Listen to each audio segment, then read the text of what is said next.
มาต่อกันพี่น้องเอ้ยทางสร้างเพิ่นก็บ่ยอมน้องวัดไส้ก็บ่ยอมพี่น้องเนาะนี่ก็เลิกพร้อมกันกับสร้างพุ่นแหละพี่น้องเอ้ยโตเพิ่นกำลังปรับพื้นเตรียมเทพื้นพี่น้องเนาะเริ่มมืดมาแล้วก็ยังบ่เช้า 7:00 นก็ได้พี่น้องเอ้ยเนาะเอาคนเบิดกะกราบทักทายสบายดีแล้วก็สวัสดีพ่อแม่พี่น้อง FC เบิดสุขคนได้พี่น้องเด้อว่าอยู่ฝั่งลาวฝั่งไทยได้ก็อยู่ทางต่างประเทศก็พอๆกันกับน้องปัจจัยอีกแล้วพี่น้องเนาะไปมาเดี๋ยวเอาสายไฟไปต่อให้สร้างก่อนโอ๊ยว่าเกือบลมสายไฟสายฟืนมืดแล้วนะ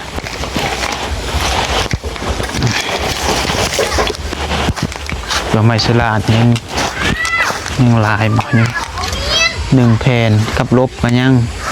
ไม้สลาดเหลือ 2-3 แผ่นพี่น้องเนาะก็ดีแล้วเรือเปิดบ่สร้างเปิดอยู่บ่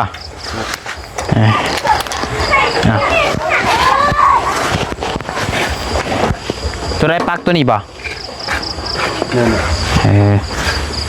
บ่สอดตีเนาะเตรียมดึงเอาหน่อยเด้อตุ๊บใช่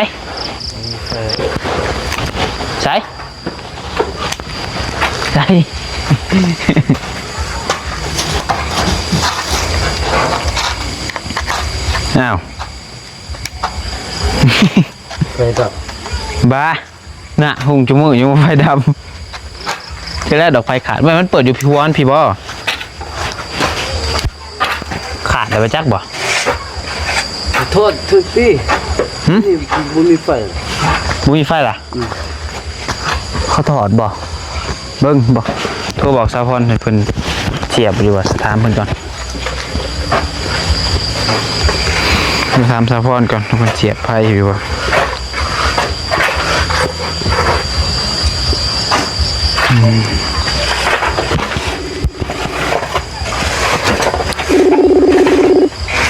ฮัลโหลเจ้เสียบอยู่บ่ไฟตัวต่อลงมาเฮือนนี่เรียบอยู่เอามันคือบ่ได้ซะเบิ่งให้ดูนะบ่แม่นลงถอดบ่เดี๋ยวสิบอกอีฟอบ่ให้เบิ่งให้แน่สร้างเพิ่นบ่เห็นหุงไฟนะ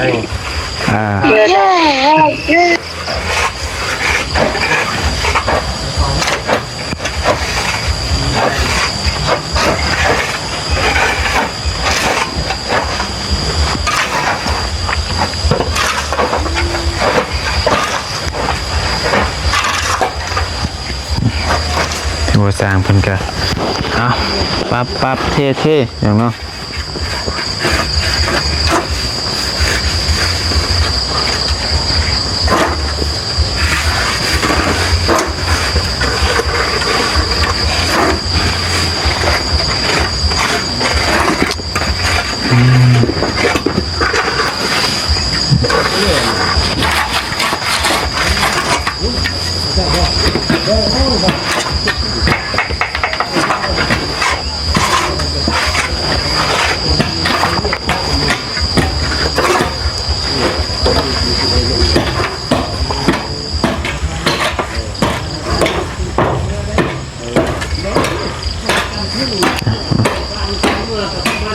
เดินกับบดเช้าเอ้าสู่ไปไฟกับบดต่อมาเลยจักอันนี้ได้เลยจักเท่แล้วมืดได้หนิเนาะเป็นยังไม่ได้ฮะเป็นยังได้เป็นหน่อยต่อไฟให้เนาะเท่ไปแล้วแหละนอกว่าเท่เลยก็เท่แล้วให้มันนำองค์นำหังไปน่ามันเป็นหุ่งได้จ้ะอันเจ้าของเงินเราทำเอาคือเห็ดนะนี่เจ้าบ่เปิดไพ่ข่อยเลยสิข่อยบ่เห็นหุ่งเนาะเท่ตอนเด็ก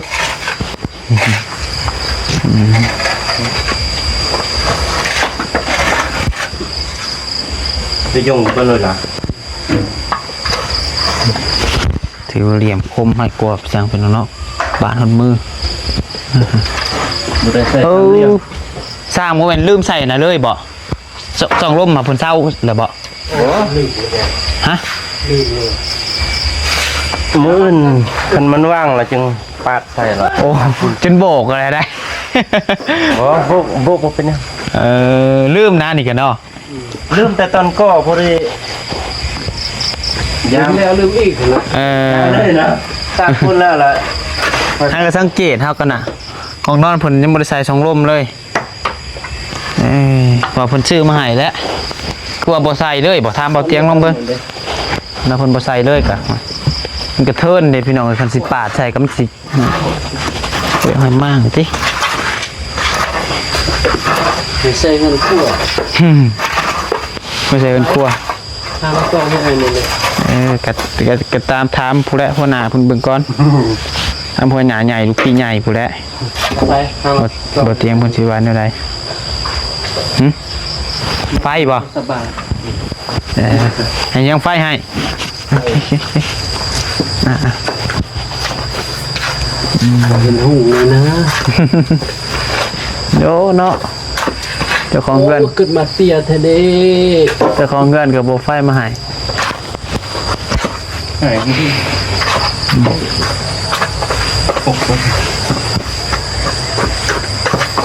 เดี๋ยวจะมือคือว่า ยังไฟปัดไฟให้ ตอนนี้นะโอ้โหมันอะไรเอาเครื่องไป ไปอยู่เฮือนหันกับบุ้งน่ะ อ้าวไฟอยู่เงินกับบุหุงเขาตัดไฟเลยบ่ เรื่องจะหมดใจค่ะบ่ เอาบุแมนบ่จ่ายค่าไฟฟ้าเขาบ่เรื่องของบุหุงเนาะแต่อันนั่นแหละนะจะจ่ายค่าไฟเขาแล้วก็ตัดได้เลย อื่นกระดับ เจ้เงินนี่เหินไก่ดับปกติมต้องดับเบิดเมืองเบิดแข็งที่เนาะนะยังไงผมปรับดินก่อนเฮ็ดเฮ้ยหนักเอาเบาสู่ เดี๋ยวนี้มันก้นได้บ่ใส่ ฮะ มันค่า อย่าย่างก้น ค่ามันก้นเลย ย่างกับไรเฮ้ยย่างกันย่างเลยเพื่อได้ส่งใหม่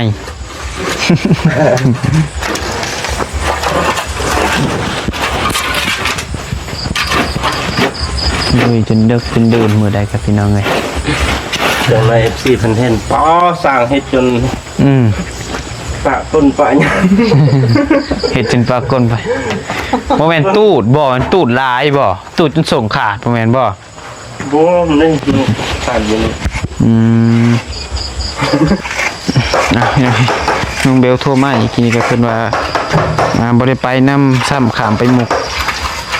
เพิ่นจำกัดพี่น้องเอ้ยรถทุ่งหมอเด้นางรถทุ่งหมอไปพี่น้องเอ้ยไปได้แต่3คนญาติพี่น้องก็บ่เป็นหยังเนาะจังไป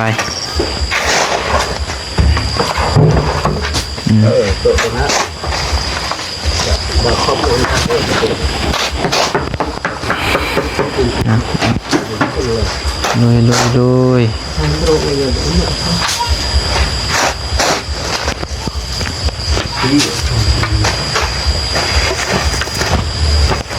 กินกับพอดีพ่อเลยได้นี่เนาะกันเทพื้นหอบเรือนอีกนี่ต้องหามาใหม่อีกยากอีกนั่นแหละครับพร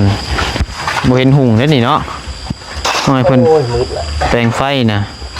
ตามเพิ่นดีก่อนทำสะพอนดีก่อนเพิ่นหน่อยเพราะว่าไผ่สร้างเพิ่นต้นเพิ่นได้เห็ดเวียกมุมไปจอยซับตีนกันบ่แห้ง ที่บ่ได้น่าซ้ำโป๊กเกาตีนกันเอาอีกแล้วมื้ออื่นคือบ่ได้ไปเลยเด้อ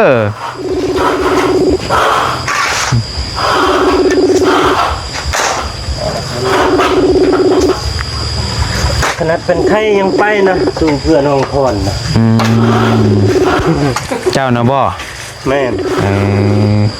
บ่หับซ้ำ เหรอ ฮัลโหลเจ๊แป้งสรุปได้อยู่บ่ไฟน่ะสร้างเพิ่นบ่เห็นหุ่งเลยนี่ เดี๋ยวเก็บกล่องดู เพราะว่าสร้างเพิ่นสิอันจังหวะยามมันลุบหั่นนะจังหวะฝนตกมา เดี๋ แล้ ยว วลองเสียบเบิ่ง โอเค โอเคเสียบไปเพิ่นแน่จอยเพื่อนลุบอย่าโทษเพิ่นได้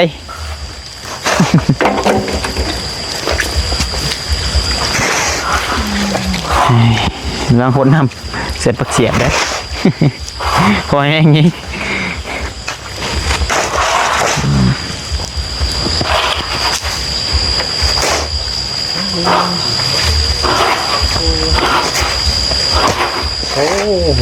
ของแท้เนาะ จำแล้วก็โอ้ยหมดแล้ว ทูท้ายๆแต่นี่ได้สำเร็จก็สำนั่นเบิดสามหินกับพี่น้องเลยอยู่เทึงพี่ครับแม่นอยู่นะพี่ยังได้อยู่เทึงพี่ อ๋อขาดเลยบัดนี้มันขาดความใจมันก็ ขาดบ่ยังการเพิ่นเสียบไฟมาหายได้ฮะ โอ้มันดิ้นล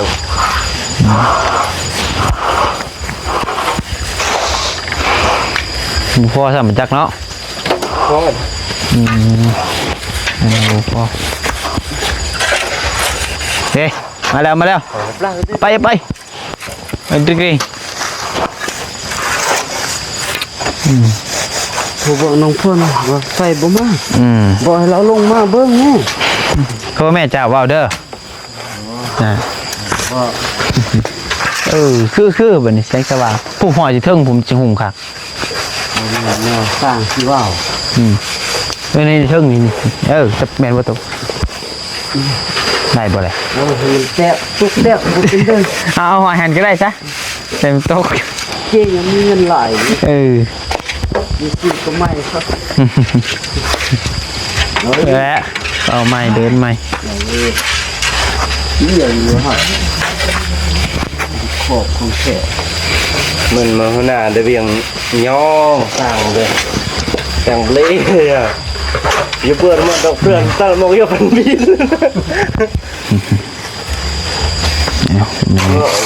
มาหน้าดอกเพื่อนเลย เอายุ่งกับมาพอยุ่งนี่ตาย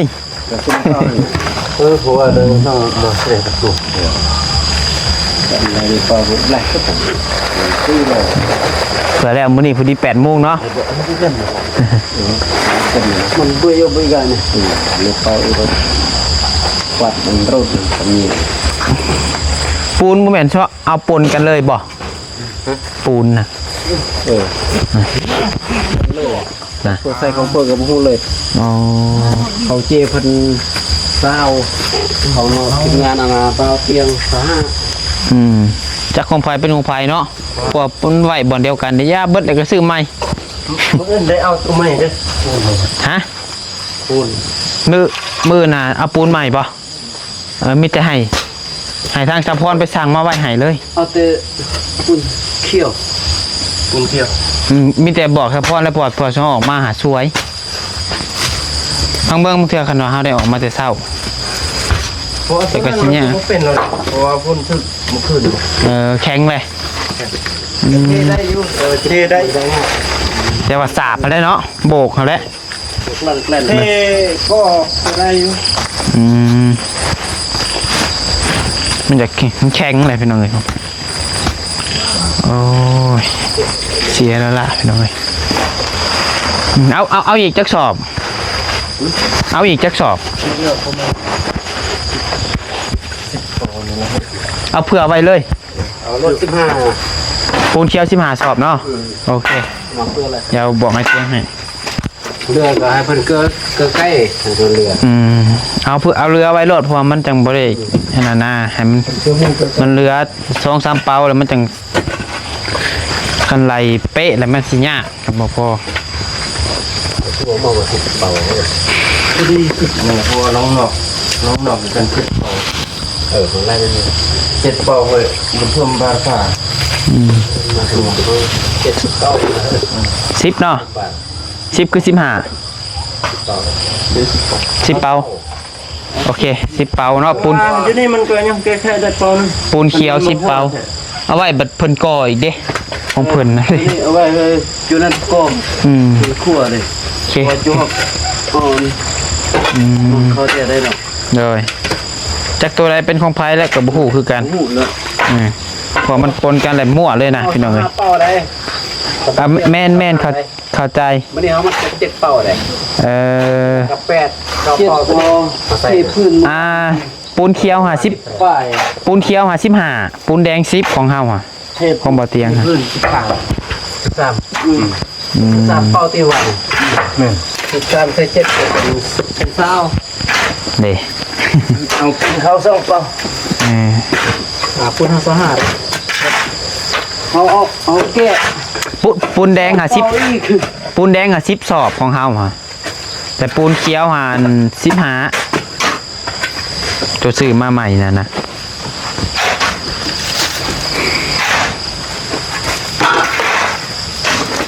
ยันใกล้ละ อะไรกระยามันแหละเอาให้มันแล้วซะก่อน โอ้โหบอกเลยมองรถออกไหน ขามเลยยกล้อรถ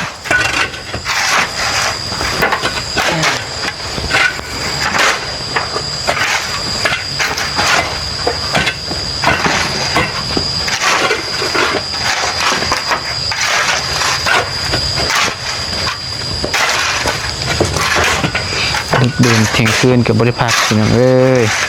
ต่างทีมงานเจนอนเมื่อแต่5 โมงมื้อนี้เนาะเมื่อวานนี้ไม่4 โมง ต่างทีมงานมันก็เข้ากันได้พี่น้องพอเบาเตียงกับหมักกับเด็กกับเดินได้ทีมงานสร้างกับหมักกับเด็กกับเดินคือกันมันเลยเข้ากันลำ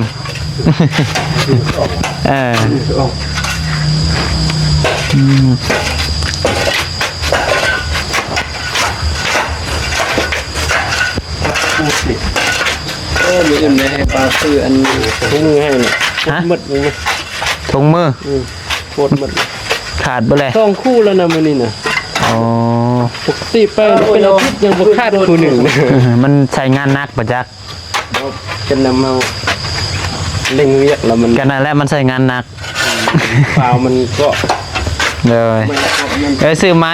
เท่าไรสาอันหนึ่ง15,000นิ่งมันจะตีกันเยอะเลย ทีมันเลยคุยสิแกว่งเลยเด็กปีหนึ่งทีมัน อันละ15,000ทีสิเอาจะคู่สมมือ คู่ละคู่ก็ได้ คู่ละคู่เนาะ เป็นเบอร์เลยบ่ใส่เอาเบอร์ L เบอร์ L บ่มีแต่เฮาเสียเงินให้เลยซื้อเอาเองเด้อซะเด้ออย่าจอออกมามันสวยเด้ ให้เจ้าซื้อเองเด้อเบิ่งเดี๋ยวไปเอาเงินกับพ่อหญ้าเหย้าก่อนไปแล้วบ่เหย้าเนาะ ส่วนบ่ใส่น้ำมัน เด้อหาบ่เหย้าก่อนเด้อบ่เหย้าไปแล้วบ่เด้อ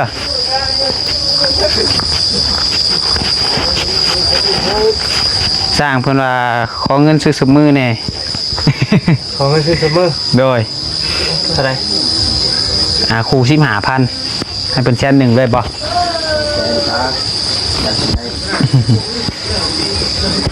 วางงบน้ำนองบัดไซให้เบิดแล้วไปน้องบัดไซมอบให้ทางอาเจียงเพิ่นเบิดแล้วตอนนี้ก็โดยสบายดีตอนนี้ก็ เงินจ่ายกับห้องกูมี เก็บไว้งูมาเอาตัวเองคือเก่า เสียได้นี่ เสียแล้ว โอ้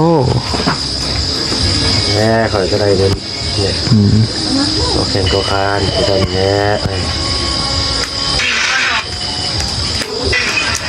มาด้วยค่ะเรื่องเงินแล้วเนาะมันขาดเด้อ เฮ้ยน่ะ ใช่ ตาเนาะ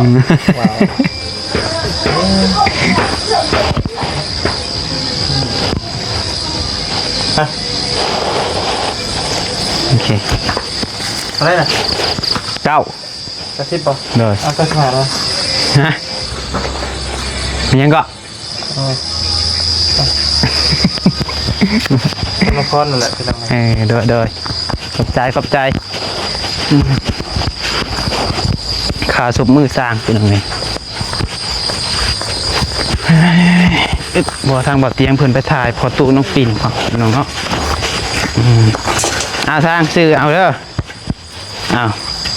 พ่อบ่พ่อก็ตื่นใส่เด้อกู15,000เหรอเจ้า แม่ ขอบใจ เลยได้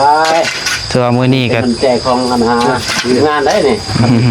การของมือมันเฮาพี่อันนี้คือให้เข้าใจ เอาเล่งเด้สิเจ้านั่นแม่นอยู่เจ็บมือเนาะเฮ็ดเวียกบ่ใส่ซุมมือนี่ นู่น เราก็เคยเฮ็ดอยู่ เป็นโรคหมดเลยผมบ่เคย หมุนเบิดแหละ พอพวกนี้มันเลยเล่นน้ำ โดย มืออ่อนเลยมือเปื่อยเลย มืออ่อนนี่ไปพ่อนคักเลยเนาะ เอามืออ่อนเด้ ที่จะแช่น้ำนะ เออ เอามืออ่อนไปฟ้อนตัวเองมืออ่อนเอาปั่นปูน ต่างกันได้สิเอ้ย ต่าง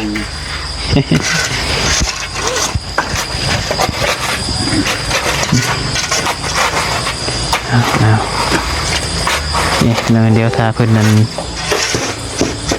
เทก่อนนะเพิ่นเนาะ นี่ข่อย เอาพี่น้องเนาะคือว่าทางสร้างเพิ่นก็เตรียมเทแล้วพี่น้องเลยก็จำว่าแล้วแหละเนาะน้องปัดใจก็สิได้ขอจบคลิปก่อนพี่น้องเลยแบตโทรศัพท์ก็เบิดแล้วพี่น้องเลยเอาสู้ๆเด้อสร้างเด้อ เดี๋ยวมื้ออื่นว่ากันเนาะขันไงพี่น้องเลยไปสำหรับคลิปนี้ขอลำลาไปก่อนอยู่ดีมีแห้งบัดสุขุสุขคนจงมาดำด้วยพี่น้องเอ้ยแต่จังว่ากันใหม่เนาะพอกันมื้ออื่นพี่น้องเอ้ยสบายดีเด้อพี่น้องเด้อ